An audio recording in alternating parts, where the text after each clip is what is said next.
Всем добрый день. Приветствуем в Казахстан по время Астаны 15:00. Наш гость, уважаемый Руслан Габасов из Европы, подключился. Я рад приветствовать всех слушателей, зрителей и рад представить Руслана Габасова,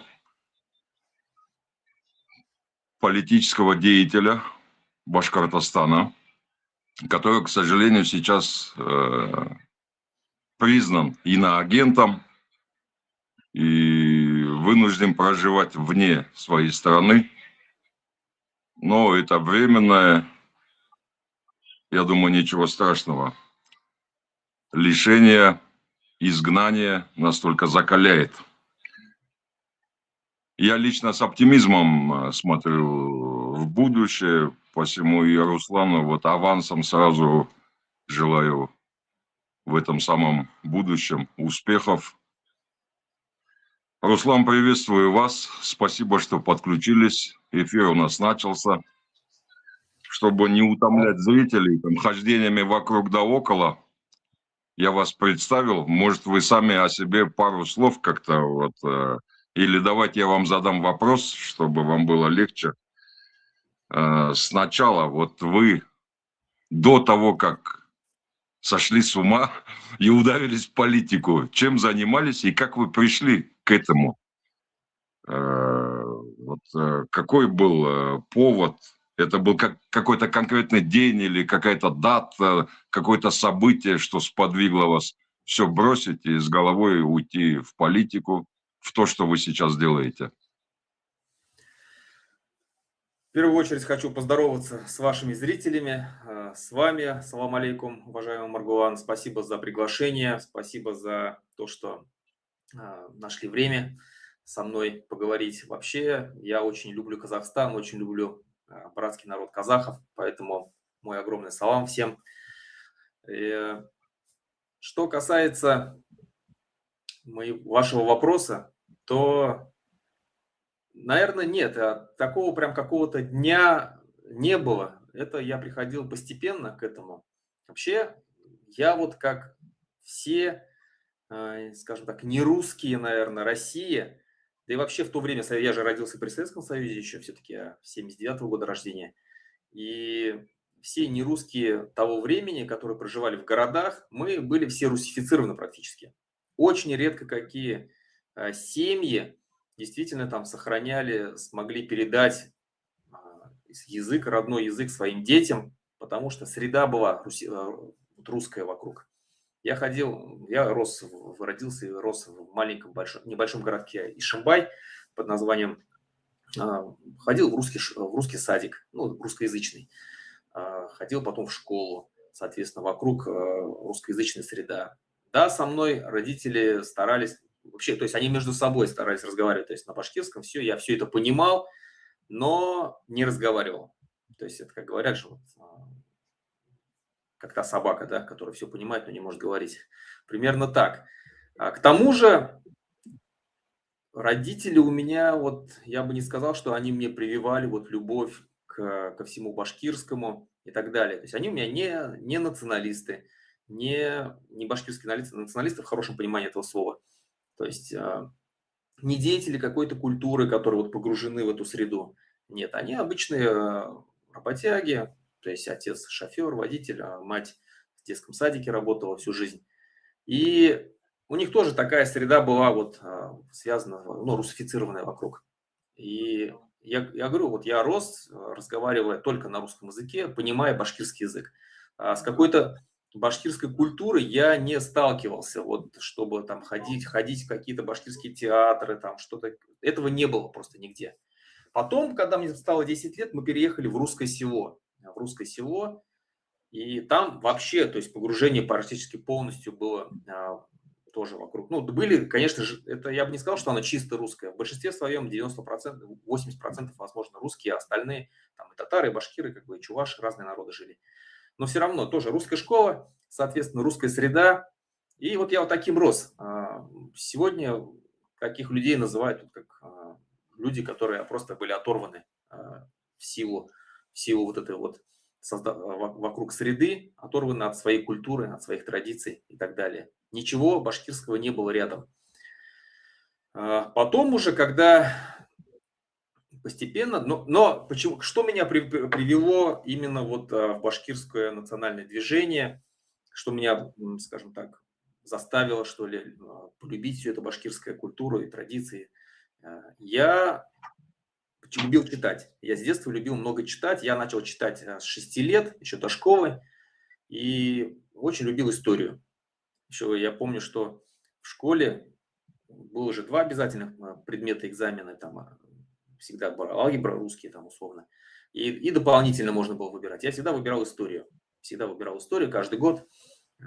И учебники истории, которые нам давали там перед каникулами, перед летними каникулами на следующий год. Я их уже за лето обычно успел прочитать. То есть так, вот так. В общем, любил всегда историю, исторические книги всегда читал. И постепенно через эту историю и переходил уже на башкирскую историю, все интересовался все больше и больше историческими башкирскими личностями, событиями и так далее. Вот это меня привело, ну, я вот прямо скажу, что, наверное, из башкирской истории меня привела вот башкирское национальное движение. Постепенно я начал переходить уже на политику, начал понимать, что что-то в этой стране не так, не то. Потом, когда я увидел объявление в газете о такой организации, как Кукбуре, это такая башкирская национальная организация, Синий волк, да, да, Ага. небесный волк она переводится. Вот, да, и Кук это же как бы не только синий, но еще и небо. То есть, Да, да, Кукбуре. да, и вот после этого я как бы заинтересовался. Потом, когда я переехал в Уфу, пришел к ним, они, в принципе, нормально, скажем, восприняли меня, все, я вошел в эту организацию, вступил. И уже благодаря своей деятельности, вот такой активной, я всегда был активным человеком, начитанностью, наверное, умением гладко излагать мысли, я уже через полгода стал там заместителем председателя организации. Ну и так вот и пошло с тех пор, потом Кукбуре, потом мы оттуда вышли, через 3 года создали свою организацию Башкорт, и в 2020 году вот ее признали экстремистской за то, что она уже имела огромную популярность в республике, имела 18 филиалов по республике. Вот после того, как признали экстремистской, вот, то есть было уже сильнейшее давление, и вот мне пришлось покинуть свою страну, свою родину, Россию, и уехать за границу. Ну, если коротко, вот так. Давление на организацию Башкорт, это было связано с делом Куштау, да? Это же до Баймакского дела. Нет, вообще давление на организацию Башкорт было всегда. Было всегда, и то есть по мере того, как мы все набирали силу, по мере того, как к нам все больше и больше присоединялось людей, ну, допустим, вот даже в той же самой нашей официальной группе ВКонтакте у нас было 60 тысяч подписчиков. То есть для, там, условно, 2018 года это было очень, для республики, для небольшой республики это было очень много. И даже башкирские политики провластные подтверждали и говорили в прямых эфирах, что по их замерам мы имеем где-то примерно популярность 7% республики Башкортостан. Условно, если взять, что 4 миллиона в республике, то это приличная сумма. Вот, и приличная цифра. Поэтому, конечно, они боялись нашей популярности, нашего авторитета. И когда пришел Хабиров к власти, он прям жестко в прямом эфире заявил, что будет с нами бороться, назвал нас там нацистами, расистами и так далее. Вот. И все началось, вот, суды начались давление, начались угрозы, начались различные аресты, штрафы и так далее. Но это одна из причин, тоже Куштау, да, тоже является одна из причин. Почему? Потому что к тому моменту он заявил открыто о том, что будет разрабатываться Куштау. Мы заявили, что нет, не будет разрабатываться, никто тебе не даст. началось противостояние, мы начали проводить различные акции, и пикеты, и митинги, и собрания, и иены, где собирали Мгм. людей, объясняли им, почему нельзя Куштау отдавать. Вокруг нас начал консолидироваться тоже народ, общество. Мгм. Они видели в нас угрозу, и они превентивно нас запретили за 3 месяца до самых таких горячих событий. Запретили, признали экстремистской, но им это не помогло. Как говорится, организацию-то запретили, а люди же остались. Поэтому Мгм. победа на Куштау была. Ну а вообще, вот после того, как я пришел в национальное движение, в Кукбуре, я еще больше погрузился, скажем так, в башкирскую вообще а, культуру, среду. И мюхит у нас говорят, да, башкирская среда. И уже начал сам изучать башкирский язык, потому что вокруг одни башкиры были, вокруг меня. Хотя как бы и жил в Уфе, Уфа это практически ну, русскоязычный город, но вот та среда, в которой я общался, она была башкирская. И, соответственно, начал сам изучать язык, а, скажем, с большим акцентом сперва и так далее. Ну, как бы мне было легче, потому что я все понимал. Но постепенно я начал говорить. Сейчас я достаточно хорошо разговариваю. Так что, кто говорит, что невозможно выучить А, свой родной язык в возрасте, это ерунда все. Можно. да, это в пользу бедных, для недобросовестных. В Уфе школы на башкирском языке обучения есть? Не смешанные, а именно чисто башкирские? Сейчас нету.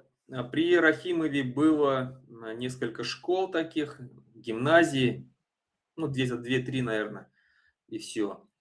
До Рахимова, то есть при Советском Союзе, вообще ничего не было до 90-х годов.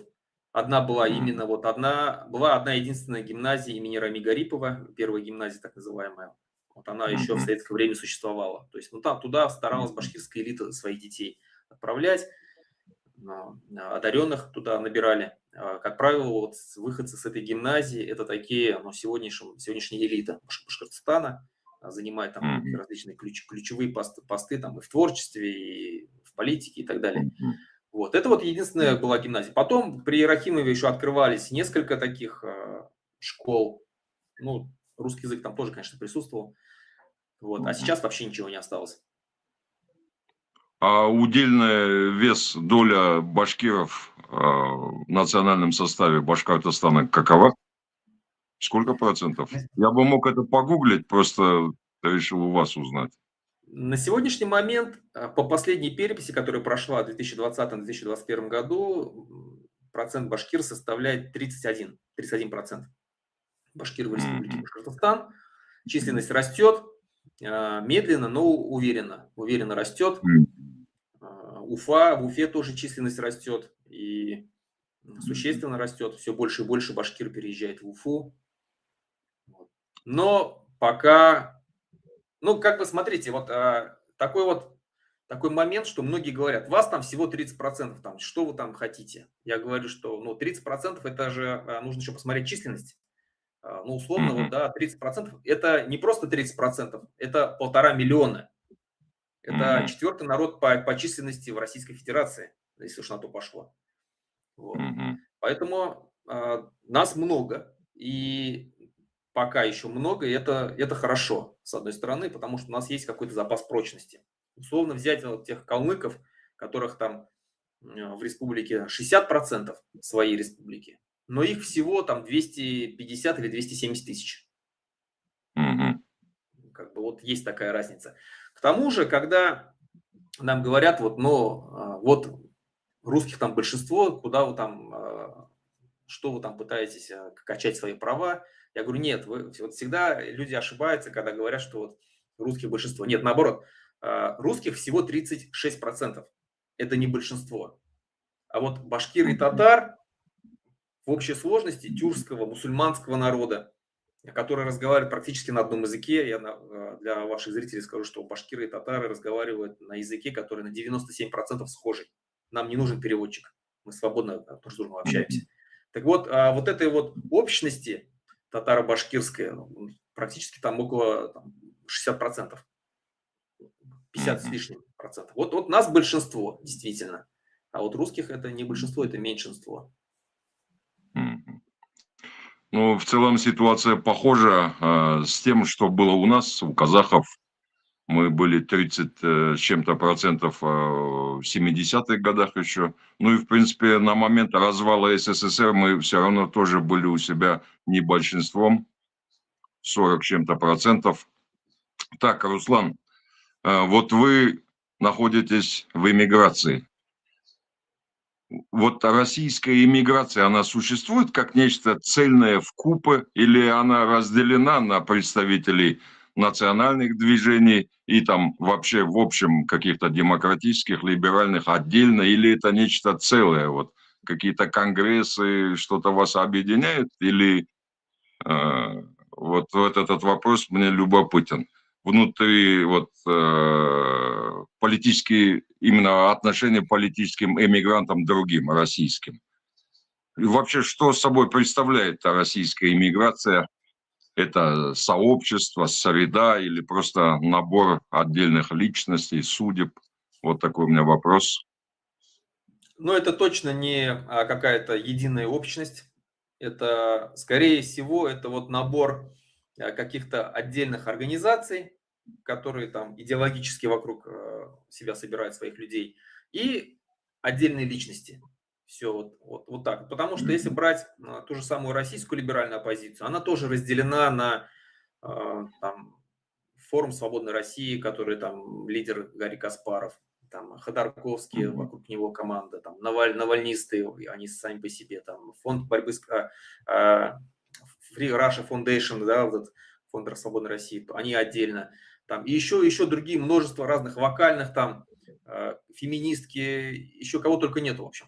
Плюс национальные движения тоже, я бы не сказал, что они как-то объединены, но они в большей степени, наверное, я считаю, что объединены, чем те же самые русские, потому что у нас все-таки единая цель, и у нас нет разногласий между собой по конечной цели. Есть национальные движения, национально-освободительные, наверное, правильно говорить, и есть регионалистические движения, которые тоже как бы вместе все мы вместе. И из таких серьезных и крупных, наверное, объединений, наверное, самый крупный – это Лига свободных наций, куда наше движение, Башкирское национальное движение, тоже входит. Она объединяет что-то больше 10 национальных и регионалистических движений. Потом, сейчас в последнее время не так активно, но раньше очень активно был форум свободных государств пост России. Но это не какая-то организация, это площадка, на которой раз в полгода проходил какая-то там конференция. Она каждые полгода или каждые даже 3 месяца проводила в той или иной стране конференцию, куда приглашались лидеры национальных движений, регионалистических движений, а также политики той страны, где проходила эта площадка. Вот. В разных странах она уже прошла, там и в Канаде, и в США, в Японии, в Европе практически во всех странах. Вот это тоже как бы такое объединение, наверное. Ну и остальных, там их множество различных, там и Союз кавказских народов, там черкесское движение, там еще какие-то, ну, в общем, вот так. Вот в этой достаточно разношерстной компании российской оппозиции, которая за рубежом, эмиграция, именно эмиграция, не эмигранты, не релоканты, а те, кто по политическим мотивам проживает вне России. Есть яркие крупные фигуры, безусловно, как тот же Ходорковский, потому что он миллиардер. Есть Каспаров, чемпион мира по шахматам. Есть национальные лидеры, вот вы один из них. И вот эта либерально-демократическая оппозиция, вот эти все Яшины, Карамурза, Волковы, вот их деятельность, она как-то отбрасывает тень на вообще понятие российская оппозиция за рубежом, не дискредитирует ли вообще в самой внутри российской иммиграции есть какие-то коммуникации? Вы обсуждаете эти вопросы между собой, с политическими, с национальными лидерами? Или вы каждый в своем этом и не контактируете, не коммуницируете? Сразу хочу определиться с термином. Я не считаю их либеральными, я их называю всегда псевдолиберальная оппозиция. Почему? Потому что они, как правило, все, за редким исключением, как правило, все выступают против независимости национальных республик, народов. А вообще в слове либерал, она вообще построена на свободе, да?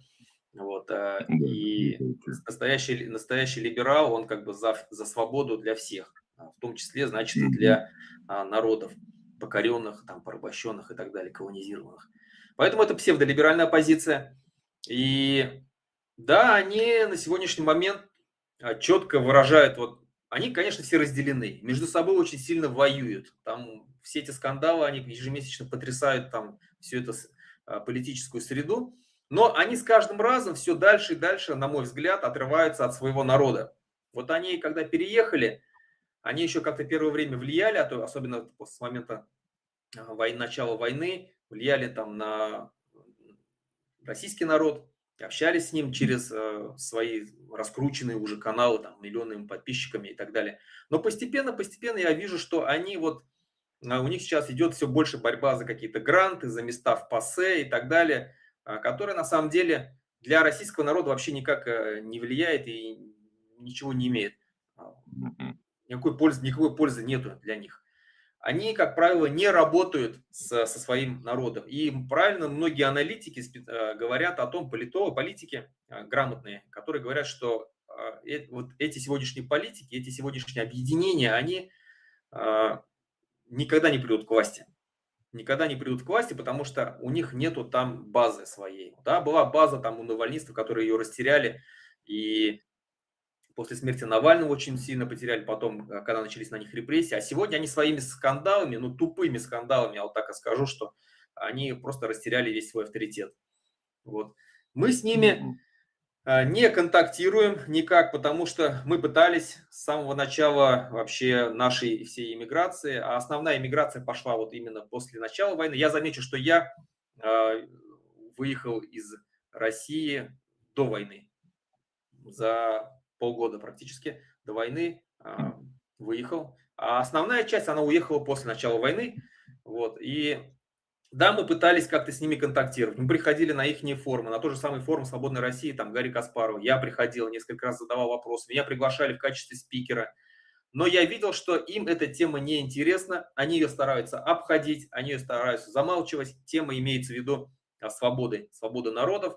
Вообще, первый раз, когда меня пригласили на этот форум в качестве спикера, еще до войны, тогда мы обсуждали федерализм в Мгм. России, что я говорил о том, что нужно, я еще тогда не говорил даже о независимости, ничего. Я тогда говорил, что в России нужно переформатировать федерацию на новых условиях. У нас есть известный башкирский политический деятель Айрат Дильмухаметов, который сейчас, к сожалению, сидит, ему дали 9 лет. Вот. У него была четкая программа, он собирался вот именно через эту программу, он собирался говорить о том, что нужно переформатирование этой федерации на новых условиях, на новых договорах. Мы ее немножко так внесли свои дополнения, и вот я ее представил на этом форуме «Свободной России». Я говорю о том, что нужно нужно всем областям дать статусы республик. И тем самым поднять не республики, опустить до уровня областей, как сегодня это происходит, а области поднять до уровня республик и, исключая Москву, заключить договора между собой, минуя Москвы. В Мгм. общем, обновленная такая федерация. Но потом, когда началась война, я уже все понял, что с такой страной ловить нечего, нужно просто от нее уходить, и Мгм. уже начал говорить о независимости.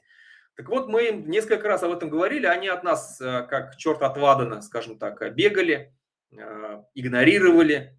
Потом, как это вот в той знаменитой, да, поговорке, сперва вас не замечают, потом с вами борются, да, потом, если точнее, Мгм. сперва смеются, потом с вами борются, потом признают свое поражение. То же самое было, сперва нас игнорировали, потом над нами смеялись. Сейчас они с нами борются. Многие там пытаются нас дискредитировать и так далее, и так далее. Но все больше и больше народу я замечаю среди таких здравомыслящих, наверное, российских политиков, которые признают о том, что действительно нам нужно дать независимость, о том, что распад России, скорее всего, возможен, Хотя поначалу они все отрицали это, там, говорили, это никогда не будет, этого невозможно, независимость невозможна, потому что у вас нет выхода к морю, там, чего только не придумывали, все вот эти вот Миловы, Яшины и так далее. Сейчас они, многие практически, уже Гарри Каспаров об этом говорит, что он не против независимости и так далее. Так что я считаю, что мы идем правильным путем, и российская оппозиция, она либо смирится и признает это, либо проиграет. Вот насчет ПАСЕ. Ваши движения национальные представлены в устремлениях оппозиции российской быть в этом органе? Вот сейчас идет борьба, вот эти группы Каспаров, те отдельно, эти отдельно, они все, вот вы же сказали, борются за попадание в ПАСЕ. Это в каком качестве? И если вы там, есть ли в этом среди желающих присутствовать там? Но эта площадка в ПАСЕ, ее изначально заявили как представительство российской оппозиции. Мы не считаем себя российской оппозицией. Мы национальное освободительное движение. И да, там 1/3 мест выделили для представителей коренных народов. Вот. Но там же сказали о том, это же ПАСЕ в резолюции своей заявила о том, что они будут создавать впоследствии отдельную площадку для народов России. Поэтому мы не хотим общаться на одной площадке с с российской оппозицией, так называемой, потому что, ну, во-первых, для меня странно, почему нам дается 1/3 мест, условно. Если, скажем так, вот сегодня там берем Евросоюз, парламент там Евросоюза и так далее, то есть там у каждого народа свой голос, у каждой страны свой голос, один голос. Почему у российской оппозиции, да, у русских 2/3, у нас 1/3? Хотя, ну, если брать, то нужно каждому народу давать отдельный голос. Ничем я не считаю башкирский народ ниже русского, условно. Поэтому это, скажем так, нас не устраивает. Ну и плюс к тому же, учитывая, что их всегда будет больше, они всегда будут переголосовывать нас. Не вижу в этом смысла. Просто с ними там сидеть на одной площадке и ругаться, спорить. Да, пытаться донести, как бы, но, во-первых, ПАСЕ, она, как правило, вообще как политическая площадка, она ничего не решает. Она не решает, ну, это какой-то, знаете, такой совещательный орган, который может рекомендовать что-то там и так далее, не больше. То есть ее решения, они не имеют силы. Сегодня решение ничего не имеет силы, даже ООН, то есть все игнорируют, всем плевать. Поэтому мы, вот так как входим в Лигу свободных наций, Лига свободных наций сделала заявление о том, что мы будем добиваться участвовать в отдельной площадке. Отдельная площадка, когда она будет создана.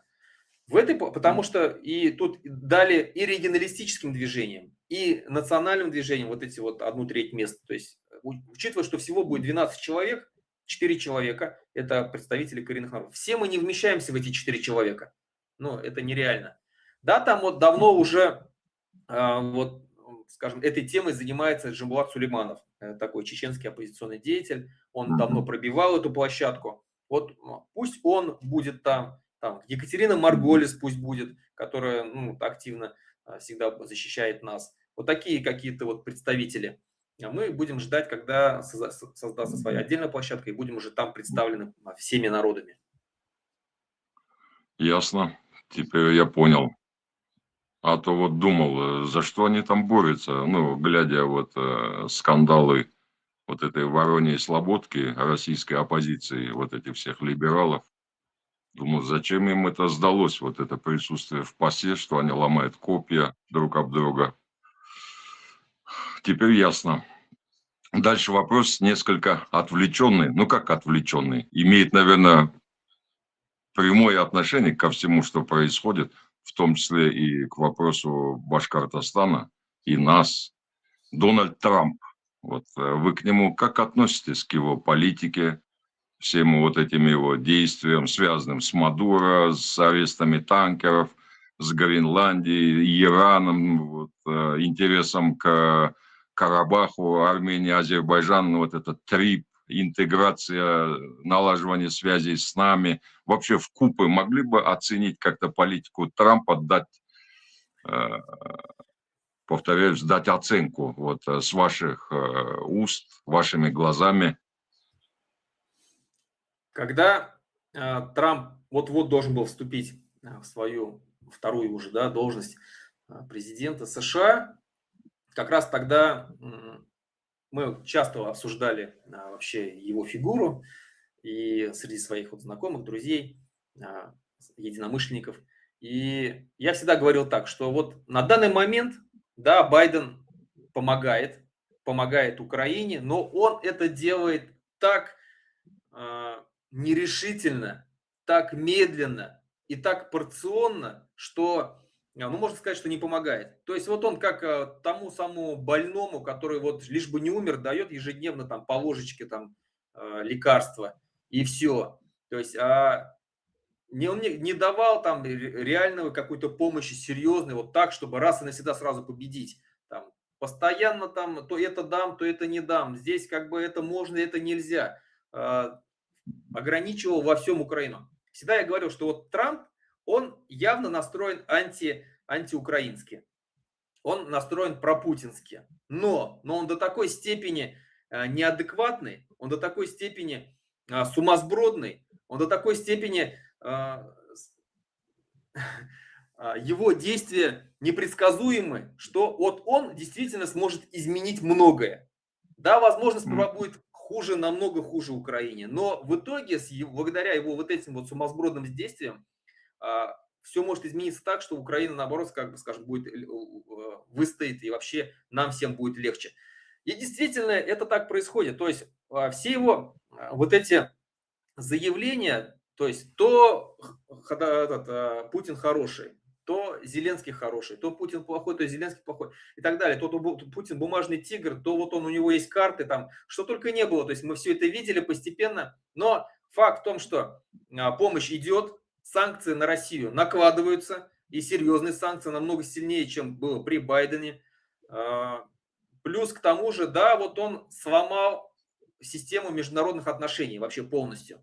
Да, ну, конечно, они и так были практически сломаны, но, по крайней мере, там, когда на кого-то нападали, хоть спрашивали там резолюцию какую-то ООН, там разрешение ООН, там какое-то было решение общее НАТО. Сейчас вообще всем плевать, никто ни у кого ничего не спрашивает. Захотели, сделали. Вот. Но это дает свои плоды, свои плюсы. И в этом во всем хаосе, вот этом международном хаосе, я вижу возможность, я всегда исхожу из возможностей для наших народов. Что там происходит, кто с кем воюет, мне вообще плевать, если честно. Я все это наблюдаю со стороны, я всегда исхожу из оценок для своего народа. Если в этом хаосе у моего народа появится возможность получить независимость, я это только приветствую. И я вижу, что когда ломается вот эта система, где право на то, чтобы вот нерушимость территорий стояло выше, чем право нации на самоопределение, мне такое, как бы, такое мироустройство не нужно. Поэтому я за то, чтобы сломать эту систему, выкинуть этот бесполезный ООН, создать, возможно, какую-то новую организацию, потому что сегодняшний ООН, вот этот Совет Безопасности ООН, куда входит там сколько, 5 стран, по-моему, да, которые просто накладывают право вето на все, что хотят. И они не пускают никого туда. И многие государства этим недовольны и высказывались открыто, что нужно расширять и так далее. Вот это все это нужно ломать. А для того, чтобы все это сломалось, нужно, чтобы вот эти все сильнейшие государства друг с другом там, ну, перессорились очень сильно. И вся эта система международных сдержек и противовесов была сломана. Вот это сегодня происходит. Я считаю, что это хорошо. К тому же Трамп все-таки, как бы то оно ни было, у него, с одной стороны, это такой вот аморальный тип, у которого вот своя какая-то жажда власти, обогащения и так далее, то в приоритете, наверное, стоит. Плюс у него очень сильно вот это развито чувство восхваления себя. Вот он хочет там вот эту Нобелевскую премию и все, там чуть ли не заставляет всех, чтобы ему дали ее. Но, с другой стороны, у него вот вот есть чувство, когда он сопереживает, хочет где-то какие-то вещи остановить. Возможно, это меркантильный интерес, когда он говорит, что вот я останавливаю здесь войну, я останавливаю здесь, чтобы не убивали. Возможно, это он для того, чтобы остаться в истории и так далее, скорее всего. Но факт, что этими действиями он действительно останавливает какие-то войны. Вот он выкрал того же самого Мадуро. Хорошо, ну хорошо, я считаю. Да, там некоторые говорят, что так нельзя, это нарушение международных правил и так далее. Да плевать, если Мгм. вы с ним ничего не можете сделать многие годы, и он продолжает убивать свой народ, загоняет его в нищету и так далее, но лучше уж в нарушении различных правил выкрасть его и все, и посадить его там на многие годы. Поэтому сейчас, если он ударит по Ирану, я буду только рад, чтобы еще один союзник. Я тоже исхожу всегда из своих интересов. Мои интересы это чтобы Башкортостан стал свободным. Башкортостан может стать свободным только тогда, когда российский режим падет, путинский режим падет. Путинский режим падет только тогда, когда он останется без каких-либо своих союзников. Все вот эти его союзники в лице Ирана, Северной Кореи, Сирии, Венесуэлы, тогда это ось зла так называемая, да, вот страны, диктаторские страны, они, я смотрю, постепенно рушатся, и это хорошо. Сирия отпала, сейчас вот Венесуэла на следующий идет. Возможно, Иран в ближайшее время действительно что-то изменится, ну, будем на это надеяться. В общем, я вот так смотрю на политику Трампа. И Мгм. прошел всего год, как он у власти, а такие масштабные события и изменения в мире. Я надеюсь, что за оставшиеся 3 года он до конца доломает. Возможно, это будет большая война. А, но еще раз говорю, в этом во всем я вижу возможности для своего народа. Во всем этом Россия сейчас изолирована, на нее наложены огромные санкции, она терпит убытки, ее экономика в глубочайшем кризисе. Это дает возможность тому, что она рассыпется, наши народы получат независимость. Ну, в общем, вот так. Да, спасибо. Ну, я, получается, думаю так же, как вы. И касательно Трампа, я вот тоже приходится спорить, когда они говорят, вот он взбалмошный, он непоследовательный. Я всегда говорю, ну как же он непоследовательный, если он еще в свою первую президентскую каденцию дал Украине джевелины, вот эти противотанковые комплексы. Он, пожалуй, первым ввел действенные какие-то санкции тогда против России. И он же был тот, кто уничтожил колонну российских вооруженных сил в Сирии, в местечке Дер-эз-Зойр. Это были, их там нет, их именовали отрядом Вагнера. На самом деле там были действующие военнослужащие российской армии в 2018 году. И Трамп эту колонну уничтожил вместе с танками, около 300 человек. По сути, батальон. И ему тогда никто ничего не сказал. И то, что он делает сейчас, как будто бы ведет себя как слон в посудной лавке, это его продуманная такая тактика, стратегия. А эпатажность его, ну, это вытекает из политической культуры Америки. Там все принято превращать в шоу, а политика там шоу номер один, самое интересное шоу. Она привлекает больше зрителей, чем футбол и все другое. Так, вот Но возвращаясь. надо отдать ему должное, что он очень решительный в своих действиях. Да, да, да. Вот настоящие буйные, вот у Высоцкого, что ли, песня там «Настоящих буйных мало», вот Трамп по-настоящему буйный и бульдозер, он сносит вот этот миропорядок, который уже не работает после Второй мировой войны, который сложился, победители, все, эта эпоха отмерла, теперь надо расчистить, возвести новое, и вот Трамп выполняет роль этого бульдозера американского, мощного катерпиллера, который все сносит. Кстати, я вот здесь забыл сказать о том, что его политика по отношению к Центральной Азии, к сегодняшнему Туркестану. Мгм. Да, Вот да. тоже она мне очень сильно нравится, потому что долгое время не замечали эти страны, ваши страны, не, не могли оценить весь потенциал этих стран. И то, как сегодня вообще развиваются ваши страны, и Казахстан, в первую очередь, Узбекистан, конечно, это два драйвера таких, да, меня очень радует. И вижу, что вот эти страны сегодня, они сперва с Евросоюзом заключили какие-то соглашения, потом с США, потом с Японией. очень хорошо, скажем так, взаимодействует с Китаем, с Турцией. Это все вот усиливает эти страны. Они сами, то есть, ну, их бы не заметили бы никогда, и в них бы не вкладывались, если бы они сами не имели никакого потенциала, и у них не было бы своего внутреннего роста. А внутренний рост всегда идет, в первую очередь, конечно же, от демографии и от качества населения. Если население более образованное, достаточно образованное, хорошо, качественно, ну, то есть сильно растет, надо признать, что бум, самое настоящее рождение в странах Центральной Азии. Это все заметно, это все, плюс огромные запасы вот этих вот природных ресурсов, Мгм. плюс расположение этих стран. Это все дает возможность к тому, что на эти страны сейчас делаются ставки большие. Плюс организация тюркских государств очень сильно растет, и ее тоже замечают. Это невозможно не заметить. Вот это все, как бы, я считаю, что тоже большой плюс. И политика Трампа в этом тоже играет свою роль. Абсолютно согласен с вами. Возвращаясь к Башкортостану, вот один из субъектов пока еще существующей Российской Федерации.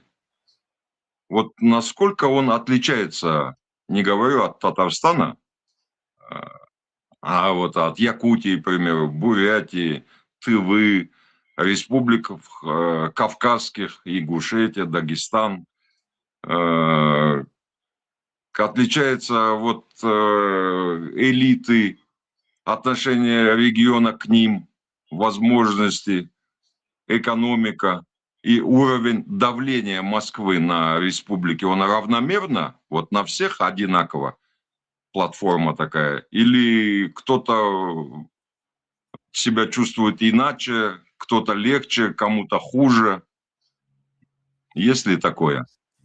Такой глубокий вопрос. Но я не был во многих...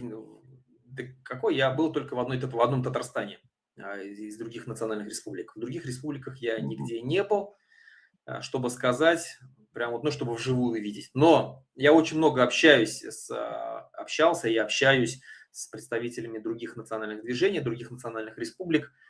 Ну и вообще наблюдаю за национальными движениями, общественностью других национальных движений, что происходит, на что способны, плюс, ну, как бы из истории, из недалекой истории 90-х годов вообще, кто на что Мгм. способен. Я как-то даже снимал видео об этом, писал статьи и говорил, что у нас в национальной республике есть градация. Градация этих национальных республик, которых можно выделить те, которые действительно являются драйверами в национально-освободительных движениях, вот, в защите федерализма, каких-то вот отношений федеративных. Вот. И это, наверное, в первую очередь, конечно же, Татарстан, потом Башкортостан, Саха, наверное. Это те, Мгм. по которых побаивается федеральный центр. Это, конечно же, Ичкерия, это, конечно же, Ингушетия, Дагестан, сейчас Бурятия, ну и Тыва, наверное. Вот все, вот эти, наверное, республики, которые действительно на что-то способны, и их национальное освободительное движение где-то сильнее, где-то чуть менее сильнее, но они действительно способны на решительные действия. И показывали в истории, в своей истории о том, что они могут выходить, защищать свои права. Башкортостан, ну, один, наверное, из лидеров вот в этом во всем, и он буквально за последние там 5 лет, 6 лет показал там 2 раза, да, вот как минимум 2 раза, а до этого мы все равно тоже, организация наша Башкорт проводила, там и все различные митинги за башкирский язык, в защиту башкирского языка. В 2018 году мы там вывели 3000 человек. На Мгм. Куштау события, да, вот они, весь мир увидел. Баймакские события потом весь мир увидел. А, Та- Татарстан от Башкортостана отличается, хоть и очень близкие, очень похожие народы и культуры, и традиции, языком, но отличаются очень сильно национальными движениями тоже. Если в Татарстане преемственность власти сохранилась и перешла плавно от Шаймиева к Миниханову, и еще Мгм. Шаймиев в свое время все национальное движение, скажем так, смог успокоить, раздать им какие-то места, пристроить где-то и так далее. И они начали верой и правдой служить вот, ну, президенту Татарстана. сперва Шаймиеву, а потом они перешли все плавно к Минниханову. Вот. И сейчас это до сих пор идет. И как таковых, это с одной стороны хорошо. В случае, если будет какой-то коллапс власти, вот это вот такая монолитная национальная элита, объединенная вокруг своего лидера, она очень быстро сможет, скажем так, взять власть в свои руки и вести республику дальше. Но простое национальное движение, вот как, которое было когда-то там у них там ТОЦ, вот этот татарский общественный центр и так далее, они сейчас маргинализированы до такой степени, там, или Азатлык, у них была такая организация молодежная, тоже маргинализированы. Если когда-то они собирали там в 90-х, 2000-х, нулевых годах, они собирали там тысячными демонстрации, там, акции, Хатер Куну, допустим, к которому приезжали, там они собирали огромные, то постепенно их до такой степени маргинализировали, что они сегодня и ничего из себя не представляют. Их особо не прессуют, хотя вот в последнее время уже и их начали прессовать, но вот долгие годы их не прессовали, но их просто отодвигали, загоняли куда-то там в угол, и они и сами не сопротивлялись, и у них сегодня нету вот базы из простого народа, базы, которая бы их могла там защитить и так далее. Башкортостан в этом случае отличается очень сильно тем, что Рахимов, первый президент Башкортостана, тоже так же собрал вокруг себя национальные элиты, объединил национальные движения какие-то. Потом его сместили резко. Пришел Хамитов, он начал зачищать всех рахимовских. И национальные движения, они были сами представлены, они справа были там вроде бы как-то и с Рахимовым одновременно, и критиковали рахимовскую, скажем так, политику. Когда его снесли, пришел Хамитов, начал делать еще хуже, они уже начали против него. То есть национальные движения, башкирское национальное движение, они не завязаны с властью никак. Потом пришел Хабиров, он сместил Хамитова, зачистил всех хамитовских. В общем, элита постоянно вот так меняется, она не может устояться в республике, нету цельности. Постоянно приходит один клан, зачищает других и так далее. То есть наверху постоянное сброд и шатание, а внизу единство. Единство народа, который все это видит, весь этот беспредел. Каждая новая приходящая власть, она ворует по-новому, грабит и так далее, там сажает, начинает сажать, репрессии проводит. И она, это все ее объединяет. Плюс давление федерального центра. Поэтому у нас вот разные такие, скажем так, национальные движения, разные условия. Вот. Это вот я могу сказать о Татарстане, как я в нем был, очень много общаюсь и вижу. Что в других? Вижу, что очень сильное такое национальное движение в Саха-Якутии, очень такое мощное, консолидированное, хоть и у них там Николаев, Манкурт конченый во власти, но сами Сахавар, они достаточно монолитные, сильные. В Дагестане сильное движение, хоть оно и разрозненное. В Ингушетии, мы помним, были события, когда у них меняли, силы отобрали там часть территории, какое было консолидированное единение у них народа, когда они вышли там, и Росгвардия ингушская переходила на сторону народа, там, и депутаты и так далее. То есть вот я вот так выделил. Остальные национальные республики, ну, условно там взять там, Мариэл, Карелия, там, да, Адыгея, их не видно, Мордовия, их не видно, практически не слышно. Очень сильно задавлены. И их национальные движения такие сильные. Каковым вы видите вот реалистичные, без лозунгов, там, без иллюзий, будущее не то чтобы России, а народов, входящих в Россию? Вот всех, кого вы назвали, я хочу, чтобы вы поняли мысль. Вот мы, ну, есть такой взгляд, что все народы, пребывающие в составе какой-либо империи, как обязательно хотят самоопределения, суверенитета. Вот все ли народы хотят вот все эти республики? И если хотят, то возможно ли, реализуемо ли это вообще в полной мере или частично? Вот такой вопрос. Конечно, в душе своей все народы хотят.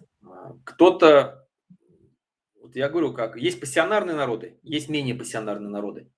Пассионарные народы, они и открыто об этом говорят. Да, сейчас внутри невозможно говорить ничего, но хотят, конечно, свободы все. Все хотят жить отдельно, каждый в своем доме, как говорится. Если говорить о будущем, то будущего вот в сегодняшней России ни у кого нету. Ни у кого, и наше будущее – это смерть. Смерть наших народов постепенная, даже не постепенно, а очень быстро. Последние годы в условиях глобализации все это идет еще быстрее. Манкуртизация, ассимиляция, русификация.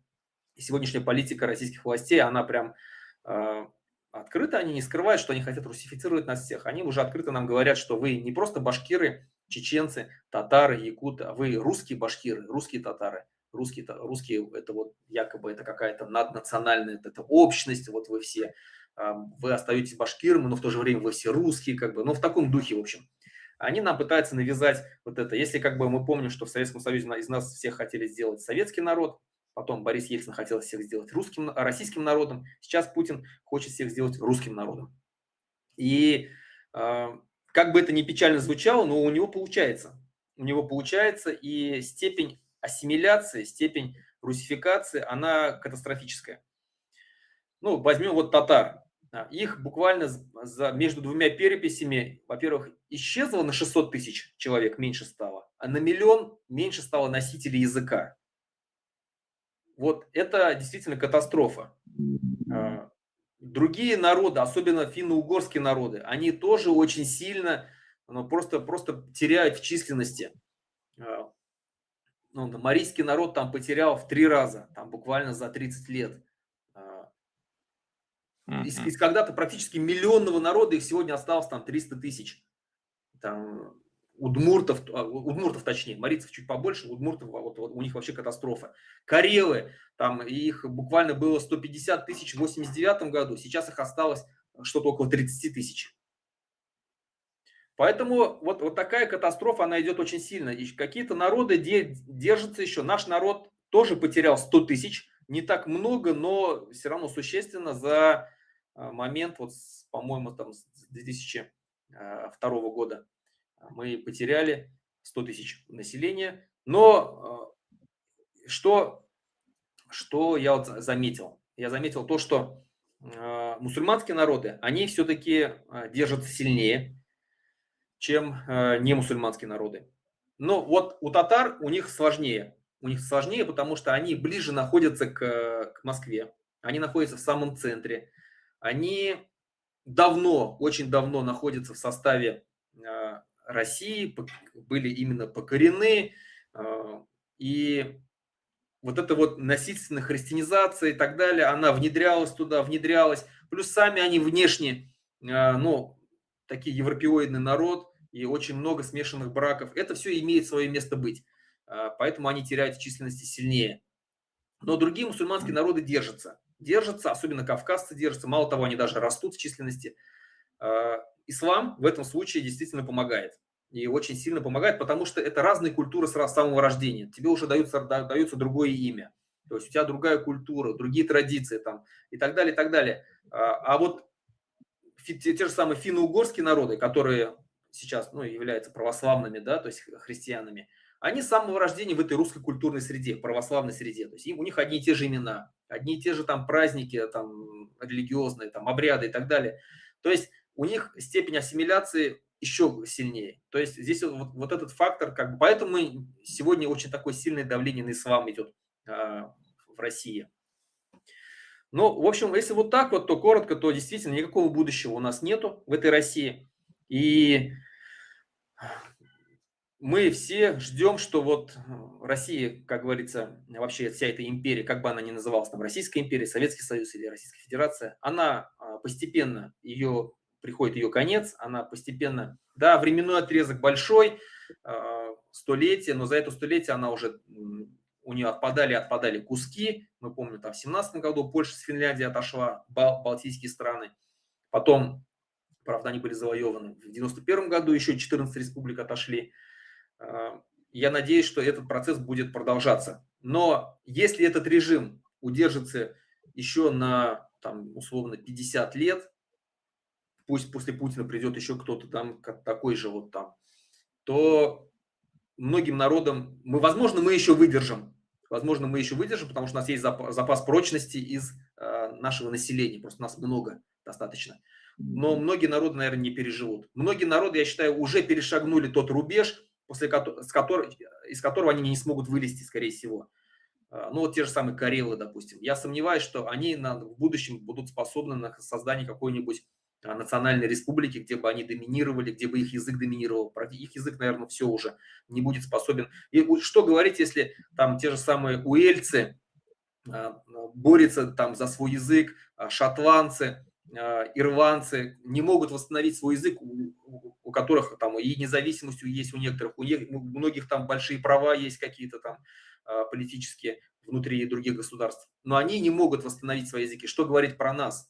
У нас в школах нету этого языка уже нигде. Дети, вот я тоже смотрю у нас в Республике Башкортостан, еще там 20-15 лет назад, там, где приезжаешь в крупные населенные пункты башкирские, дети на улицах разговаривали на башкирском языке. Сегодня даже в глухих деревнях дети разговаривают на русском языке, потому что, ну, потому что образование убили полностью на башкирском языке. Вот это все имеет свое место быть. У нас еще как-то, еще что-то сохранилось, как-то вот мы боремся за счет численности и так далее, за счет носителей, больше носителей языка. То у других народов все очень плохо и очень печально. Хотел последний вопрос.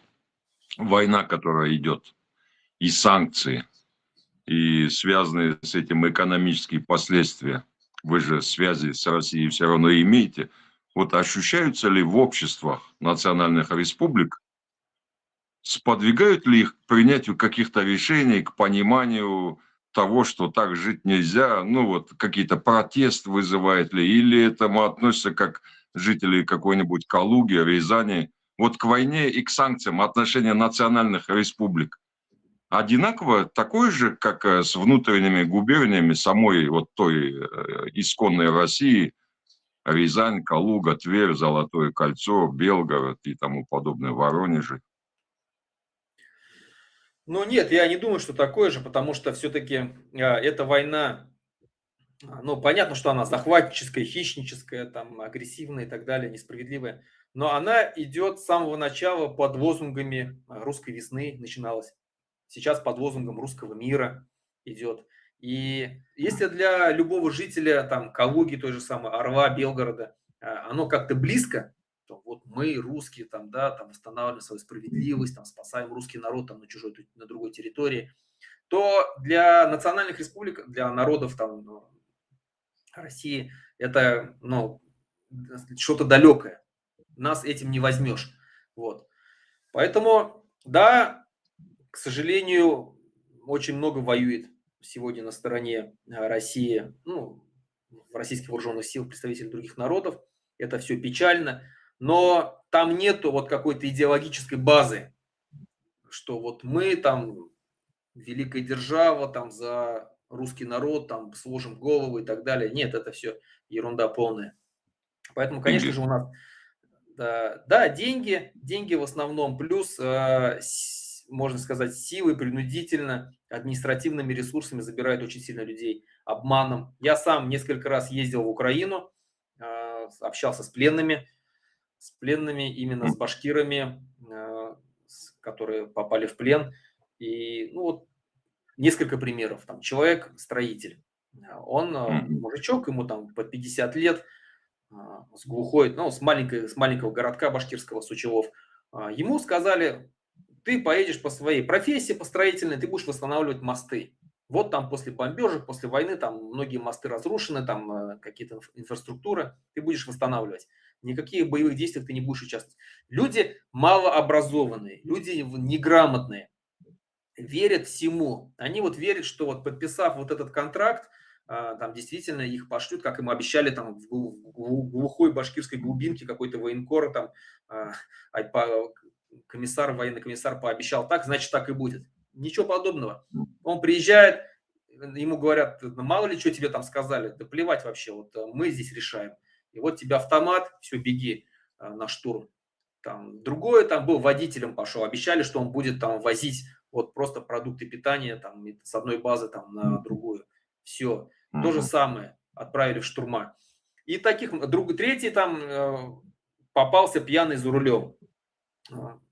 Его тоже, не зная своих прав, не имея адвоката, не юридически, то есть не подкованный человек, ему сразу там его загрузили, сказали, мы тебя посадим там на 2 года, вот у тебя уже были нарушения, вот тебе есть возможность подписывай контракт, поедешь водителем, и права тебе оставим, поедешь водителем, там будешь что-то возить.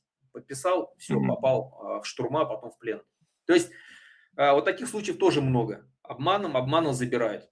Поэтому у нас немножко другое отношение к войне. И, конечно же, глядя на на сегодняшнее положение России, многие годы, вот Россия, она готовилась же к этой войне. Путин действительно готовился, и у него были очень мощные запасы, там и стабилизационный фонд, там и так далее, и так далее. То есть были запасы ко всему, и вооружение было, и там и армия, да, их там сильно потрепали, как бы, но Россия, как бы, что ни говорить, это достаточно мощная и сильная страна.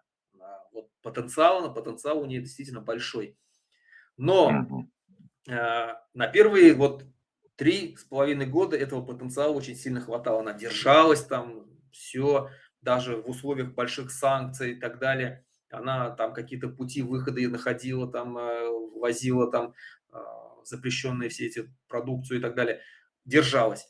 Но это рано или поздно должно было кончаться. И вот оно, и когда вот это происходило, вот это вот держание, да, так называемое, 3,5 года, я, общаясь со своими там земляками, мне говорят, ну, что ты там говоришь, что все будет плохо, там, ну, все нормально у нас, все нормально, кафешки полные, там, зарплату платят, ничего плохого нету, никто нас не бомбит и так далее. Последний год началось, уже начали долетать дроны, начались перебои с зарплатами, цены начали расти как на дрожжах, количество погибших там за год только выросло в 2 раза. То есть конец 2024 года заканчивался с цифрой там в 4 тысячи, сейчас почти 9 тысяч. Конец 2025 года почти 9 тысяч было погибших. И конца края не видно. Там политическое руководство страны не говорит о том, что нам нужно перемирие, как бы там мы согласны. Нет, оно говорит, что война будет продолжена до победного конца, все решения будут как бы нами озвучены, там, реализованы и так далее. И они видят, что ну, нету никакого выхода, безысходности. И, конечно, они понимают о том, что ну, что-то не так пошло. Обещали им совершенно другое. Там, Киев за 3 дня обещали, потом там, всеобщее благоденствие и так далее. А ничего этого нету. Мало того, что становится все хуже и хуже. И плюс наша пропаганда, конечно же, действует. Мы им объясняем людям, что ну, даже если война закончится, представим, что вы победили, там, забрали вот этот Донбасс и так далее. Что будет? С вас санкции снимут? Нет. Вернется вот это огромное количество населения, там, воюющее, там, которое половина из них с тюрем вышло. Что будет? У вас денег нету, катастрофически ни на что не хватает. Но будет все плохо, будете плохо жить, еще хуже будете жить. Вы этого хотели. Поэтому давайте, ребята, все дружно бороться за то, чтобы эта Россия просто развалилась. Помогайте этому, сопротивляйтесь, как-то внутреннее какое-то сопротивление пусть будет. Хотя бы в умах пусть будет это сопротивление, а еще лучше выходите, листовки расклеивайте, там еще что-то делайте, чтобы это сопротивление росло, а когда наступит вот этот кризис, просто нужно будет пользоваться моментом и выходить из этой империи. Моя цель сделать башкирский народ готовым к независимости. Вот еще 4 года назад, когда я только начал говорить, я первый начал говорить о независимости открыто, прямо, призывать. На меня смотрели как на дурачка, смеялись надо мной. Да ты что, какая независимость, да это невозможно. Вот это неверие в себя, выученная беспомощность со стороны многолетней вот этой вот школьной пропаганды там, и так далее. Это давало о себе знать. Постепенно сейчас об этом, о независимости говорят все больше и больше людей, все больше и больше сторонников, пишут, помогают как-то и так далее. И это пошло в массы. Люди начали говорить об этом на кухнях уже. То есть и так далее, и так далее. Между собой обсуждают. Сперва с недоверием. Вот какая независимость? Вроде бы там лег поспать, проснулся и думает, ну, блин, а почему бы и нет, да? То есть это все постепенно входит в голову. И вот моя цель сделать башкирский народ вот примерно таким, каким был литовский народ к моменту распада России. Вот он был действительно готов к независимости.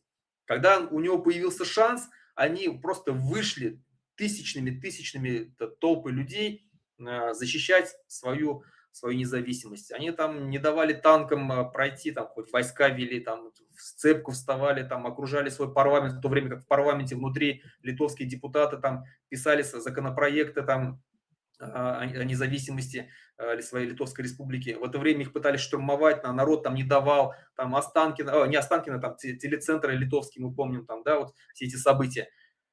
Он был готов, потому что они прошли через многое, они всегда хотели этой независимости. Мы помним, что литовский партизан, последний литовский партизан был убит там в 1959 году. Вот, поэтому у них вот это все было, они ждали этого момента. Я вот хочу, чтобы вот наш народ точно так же к моменту часа X он был готов. Ну, вы отдаете себе отчет, что Литва была не так долго в составе СССР. После войны, по сути, была только оккупирована. Там Сталин умер, она не подверглась таким чисткам, репрессиям, русификации, в отличие мы или вот башкиры. Посему, Но наверное, не так согласен. прям как литовцы, наверное, не получится. И они первыми вышли, там 40 лет побыли в составе, и соседи у них были Евросоюз, Польша, Германия. У Не башкиров совсем таких соседей согласен. нет.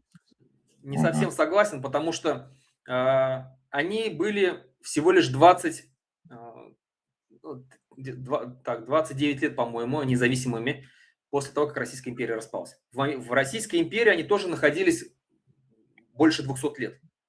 То есть Да. очень долгое время они находились в составе. Это тоже имело действие, соответственно, на умы, вообще на литовцев.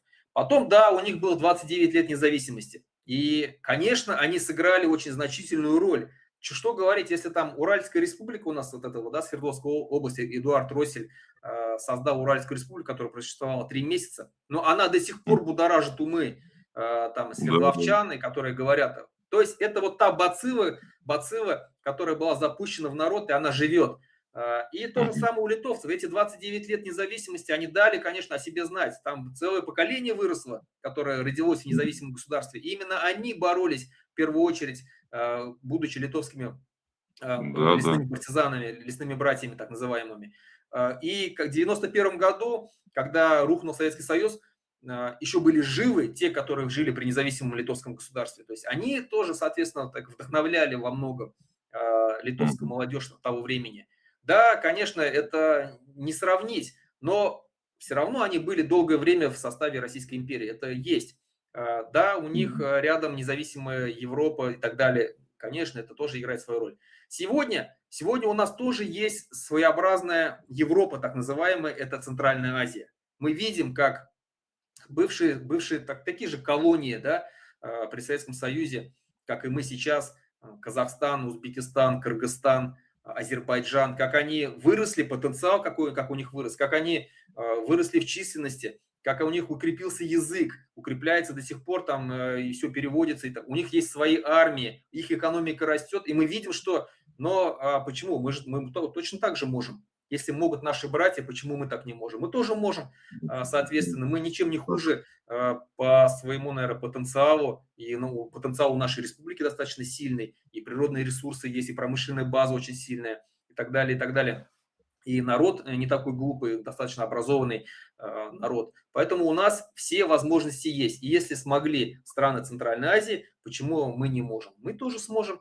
Поэтому вот мы, глядя на вас, мы видим, и поэтому я всегда говорю о том, чем сильнее будут страны Туркестана, чем сильнее будет ОТГ, тем лучше для нас. Потому что когда в свое время, когда страна, какая-то либо страна или какое-то объединение стран достигает такой мощи, что уже может диктовать, это очень сильно. Тем более диктовать, когда там обижают твоих братьев, которые находятся где-то там под гнетом другого государства. Я уверен, что рано или поздно это наступит.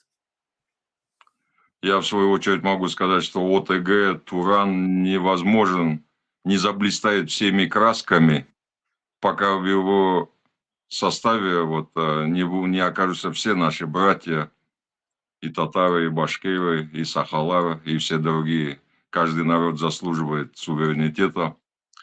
На этом закрываем тогда эфир. Хотелось бы от вас пожелания нашим казахским, узбекским, киргизским слушателям из солнечной Литвы. Я всегда рассказываю такую историю. Мгм. Всегда рассказываю такую историю, когда я впервые поехал в Казахстан в 18 году, в 17 году мы приехали в Казахстан, я был просто поражен тем, как мы поехали туда по приглашению казахских братьев наших, националистов из организации Мен Казак, и они нас Я. пригласили, там, да, радушно встретили. И вот мы по пути, поехали на машине. Поехали на машине четвером, и проезжая через весь Казахстан, можно сказать, через с Актюбе и до Алматы, мы ехали через весь Казахстан практически. И вот когда мы Ага. там останавливались на заправках, когда мы там заходили в какие-то кафе, когда узнавали, что мы башкиры, о, башкуртвар, баурым, айда, брат, айда, вот я тебя угощу, там, вот, и наши братья. Вот это было неподдельное радушие. Неподдельное, это вот не какое-то там на каких-то там торжественных приемах, когда там искусственные лица, улыбки там, да, то есть это нет, это вот живое общение с простым народом, и это было, ну, это невозможно, скажем так, придумать. Нет, это вот реальность. Я увидел, насколько вот мы близки, насколько казахи к нам очень хорошо относятся. И сегодня, когда я вот в своем YouTube-канале часто освещаю темы, вижу комментарии, я вижу, какое отношение вообще стран Центральной Азии к нам. Поэтому хочется пожелать нашим братьям, казахам, узбекам, кыргызам, азербайджанцам и всем туркменам, таджикам, они тоже входят в Центральную Азию. Хочется пожелать расцвета, чтобы вы все больше и больше процветали, все больше и больше становились сильнее, чтобы вы все быстрее и дальше отрывались от России, потому что, ну, давно пора, как бы, и видно это на глазах видно, особенно после начала войны, это прям вот существенно видно, насколько сильный сдвиг пошел в сторону вот именно независимости, на реальной независимости имеется в виду, в сторону укрепления, усиления, армии усиливается и так далее, там внешние отношения, торговые отношения усиливаются. Хочется вот, чтобы вы стали еще сильнее, еще мощнее, и хочется увидеть, чтобы вот в будущем на пространстве Туркестана возникло, ну, что-то такое вот наподобие ЕС, и я думаю, что ОТГ это прообраз такой, такого вот какой-то, скажем, общности государств, объединенных там единой культурой, едиными традициями,